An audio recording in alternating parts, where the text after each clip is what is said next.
नमस्कार लाडक्या बहिणींनो, आपली के.वाय.सी करताना काही अशा प्रकारचा एरर येत आहे. तर या एररबद्दल आज आपण सांगणार आहोत. तुम्ही आता आपली जी काही वेबसाईट आहे लाडकी बहीण योजनेची के.वाय.सी करण्यासाठी ladkibhin.maharashtra.gov.in या वेबसाईटवरती जायचं आहे.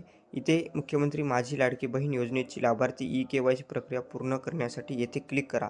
या पर्यायावरती क्लिक करायचं आहे. त्यानंतर लाभार्थी आधार क्रमांक जो आहे तो या ठिकाणी आपल्याला टाकून घ्यायचा आहे. त्यानंतर जो काही कॅप्चर आहे तो टाकून घ्यायचा आहे. या ठिकाणी मी कॅप्चर वगैरे फिल करून घेतो आणि त्यानंतर तिला जो काही मी सहमत आहे या करून OTP पाठवा या पर्यायावरती क्लिक करतो. आता या ठिकाणी मी सर्व डिटेल्स भरून OTP पाठवा या पर्यायावरती क्लिक केलेला आहे. आता यानंतर अशा प्रकारचा काही एरर येत आहे. तर या ठिकाणी पाहू शकता एरर जो आहे तो हा आधार क्रमांक मुख्यमंत्री माझी लाडकी बहीण योजनेच्या यादीत नाही अशा प्रकारचा जो काही एरर येत आहे तो सर्वांनाच येत आहे. म्हणजे याची जी काही साईट आहे साईटचा इश्यू असल्यामुळे हा प्रत्येकाला येत आहे. तर ज्यावेळेस साईट चालू होईल त्यावेळेस आपल्या चॅनलवरती कळवण्यात येईल. त्यासाठी आपल्या श्रीकंठ यूट्यूब चॅनलला सबस्क्राईब करून बेल आयकॉनला ऑल करा, व्हिडिओला लाईक करा, शेअर करा. धन्यवाद.